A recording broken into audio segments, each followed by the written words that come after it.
Hello কেকের fans, cricket master YouTube চ্যানেলে আপনাকে জানাই স্বাগতম। কেকেআর বনাম দিল্লি ম্যাচে জিতে গেল কেকেআর। এই ম্যাচের পর পয়েন্টস টেবিলে হলো বড় পরিবর্তন। সবকিছু জানাবো এই ভিডিওতে। তার আগে আপনি যদি কেকেআর দলের বড় ভক্ত হয়ে থাকেন তাহলে চ্যানেলটিকে করে দিন সাবস্ক্রাইব।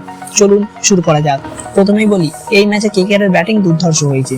যেখানে প্রত্যেক ম্যাচে কেকেআর পাওয়ার প্লেতে 2টি উইকেট হারিয়ে খুব অল্প রান করতে পারত, সেখানে এই ম্যাচে কেকেআর পাওয়ার প্লেতে 1 উইকেট হারিয়ে 79 রান করে ফেলে। প্রত্যেক ম্যাচের মতোই ভেঙ্কটেশ আইয়ার রান করতে পারেনি। 5 বল খেলে 8 রান করে আউট হয়ে যায়। তবে মিডল অর্ডারের বাকি ব্যাটসম্যান যেমন আঙ্ক্রিস রঘুবংশী, রিঙ্কু সিং দারুণ প্রদর্শনী দেখিয়েছে। 205 রানের বিশাল টার্গেট দিয়ে দেয় দিল্লিকে। এখানে ভেঙ্কটেশের জায়গায় মনীষ পান্ডে খেললে হয়তো রেজাল্ট আরো ভালো হতে পারতো। তবে কেকেআর ম্যানেজমেন্ট তাকে কেন খেলাচ্ছে না জানি না বাবা। এই ম্যাচে সুনীল নারায়ণ সবাইকে ইমপ্রেস করে ফেলেছে। যেমন ব্যাটে প্রদর্শনী তেমনই বলে প্রদর্শনী।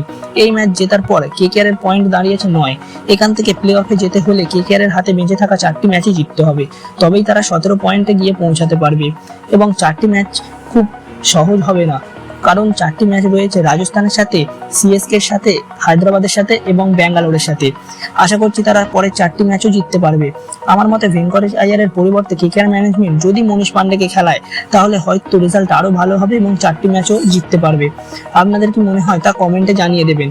বন্ধুরা, আজকের ভিডিও এখান পর্যন্তই। পরের ভিডিওতে দেখা হচ্ছে। ভালো থাকবেন, সুখে থাকবেন। ধন্যবাদ।